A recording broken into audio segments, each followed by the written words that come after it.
गोंदिया जिल्ह्यातील अंगणवाडी सेविका तसेच मदतनीसांच्या समस्या जाणून घेण्यासाठी आमगाव देवरी विधानसभा क्षेत्राचे आमदार सहस्राम कोरोटे यांनी देवरी तालुक्यात संवाद शिबिराचे आयोजन केले होते। या सरकारच्या शेवटचे अधिवेशन मुंबई येथे सुरू असून आपल्या जिल्ह्यातील अंगणवाडी सेविका तसेच मदतनीसांच्या समस्या ऐकून घेण्यासाठी आमदार कोरोटे यांच्या वतीने देवरी तालुक्यात संवाद शिबिराचे आयोजन करण्यात आले असून अंगणवाडी सेविकांनी मानधनवाढ, पेन्शन तसेच अंगणवाडीमध्ये भौतिक सुविधा, वीज पाणी यासारख्या समस्या अंगणवाडी सेविकांनी आमदार महोदयांसमोर व्यक्त केल्या असून मुंबई येथे सुरू असलेल्या अधिवेशनात अंगणवाडी सेविकांच्या समस्या सभागृहात मांडून सोडवण्याचा प्रयत्न करत असल्याचे आमदार कोरोटे यांनी सांगितले आहे।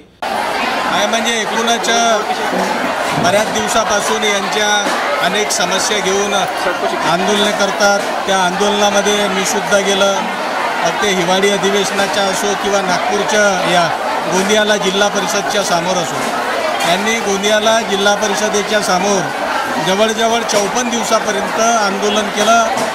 54 दिवसापर्यंत आंदोलन केल्याच्या नंतर सरकारला कुठल्याही प्रकारची जाग आली नाही। मी प्रत्येक आंदोलनामध्ये यांच्या आंदोलनापर्यंत पोहोचण्याचं काम केलं। प्रत्येक अधिवेशनामध्ये अंगणवाडी कर्मचाऱ्यांच्या ज्या समस्या आहेत त्या मांडण्याचं काम मी माझ्या वतीनं केलं आहे।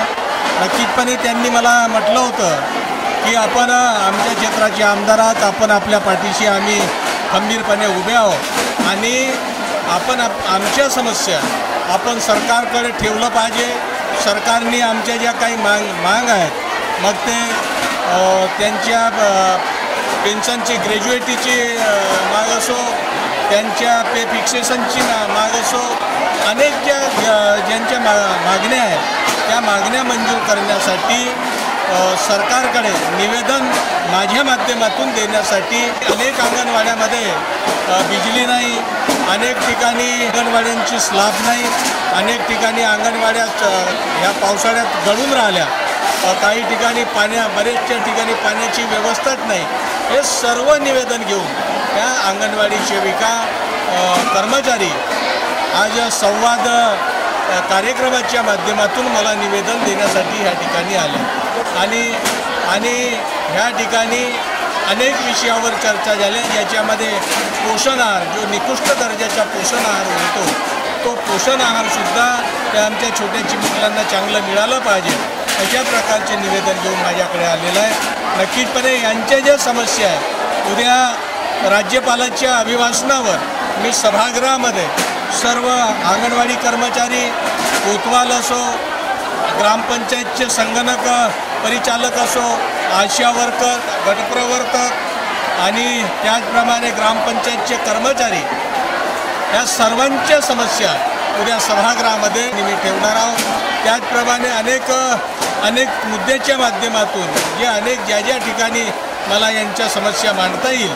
त्या मांडण्याचा प्रयत्न आणि सरकारचं लक्ष केंद्रित करण्याचं काम मी माझ्या वतीनं नक्कीच करणार आहे। एवढंच नाही तर 2 महिन्यामध्ये महाराष्ट्रामध्ये आमची सरकार येणार। ही जी आता भारतीय जनता पार्टीची जी महाराष्ट्रामध्ये सरकार आहे, ही सरकार खोटं बोलणारी सरकार आहे, ही सरकार फक्त प्रलोभन देणारी सरकार आहे।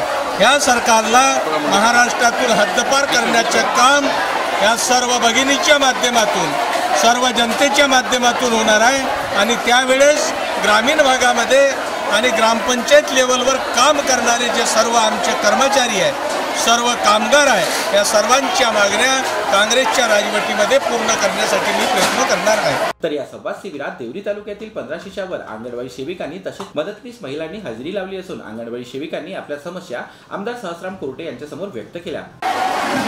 आमचे आज संवाद शिबिर त्यांनी आपुलकीनं ह्या अंगणवाडी सेविका आणि मदतनीस यांच्या समस्या जाणून घेण्यासाठी ह्या संवाद शिबिराचे आयोजन केलेले आहे। त्या संवाद शिबिरामध्ये ते नेहमीच आमच्या पाठीशी असतात आणि जेव्हा आमचं संप होतं 54 दिवसाचे, तेव्हा पण त्यांना ज्या आपुलकीनं आम्हाला भेट दिली, तसेच माझ्याशी याच्यापूर्वी बोलले की काही मला तुम्ही प्रमुख तालुका सचिव, त्याने मला तुमच्या सर्व सेविका आणि मदतनीसला एक भाऊ म्हणून भेट द्यायची आहे। ही चांगली गोष्ट आहे आणि त्याच्यानंतरही म्हणाले की तुमच्या काही समस्या असतील, तुमचे प्रश्न असतील किंवा तुमच्या प्रलंबित मागण्या असतील तर मी ह्यापुढे विधानसभा क्षेत्राचे आमदार ह्या नात्याने समस्या मी विधान भवनात मांडणार हे अशी आम्हाला ग्वाही दिली आहे त्यांनी. आजच्या समस्या हे होतं की जे आम्ही म्हणजे पूर्णच आहे आमच्या वेतन श्रेणी आहे, मानधनात वाढ असो, पेन्शनचे लागू करण्यात आलेली आहे. ते पेन्शन म्हणजे आम्हाला मिळाल्या पाहिजे वेळेवर, मानधनात वाढ झाल्या पाहिजे. आम्हाला कामाचा खूप म्हणजे ताणतणाव असतो, त्या मानाने मानधन कसं थोडंसं दिलं जाते, 10,000 आहे. आणि आता नवीन नवीन योजना लागू करण्यात आहे, त्याच्यामध्ये आम्हाला म्हणजे तेच कामं आम्हाला करावं लागत आहे. आता एक लाडकी योजना ही आता लागू करण्यात आली आहे सध्या अंगणवाडीचे का ते आता हे काही नाही आहे. फक्त येणारं जे विधानसभेचे चुनाव आहे त्याच्यामध्ये एक थोडं लालच म्हणून मातांनाही दाखवण्यात येत आहे. आहारही तसंच निकृष्ट दर्जाचा देत आहे मला. 3 ते 6 वर्षातला पेट्रोलचा जे आहार आहे, जो डाळ मटकी, डाळ चणा वटाणा हाही निकृष्ट दर्जाचा आहे. आणि सगळे म्हणजे गहू दिलेले जाते, त्या सगळे गव्हाच्या घुगऱ्यावरून आम्ही मुलांना काही जेवण चालू शकत नाही. आणि डेली कोणतंही मुलगा खाऊ नाही शकत. जे अन्न आपण दररोज डेली मोठे माणसं नाही खाऊ शकत ते लहान मुलांना देण्यात यावं लागतं. तर आमदार कोरटे यांनी अंगणवाडी सेविकांकरिता आयोजित केलेल्या संवाद शिबिरात आलेल्या महिलांना साडी देऊन सन्मान केला. तर येत्या निवडणुकीत पुन्हा आम्ही तुम्हाला निवडून देत विधानसभेत पाठवू अशी हमी अंगणवाडी सेविकांनी आमदार महोदयांना दिली. तर तुमच्या समस्या सोडवण्यासाठी सर्वतोपरी मदत करणार अशी ग्वाही आमदार सहस्राव कोरटे यांनी अंगणवाडी सेविकांना दिली आहे.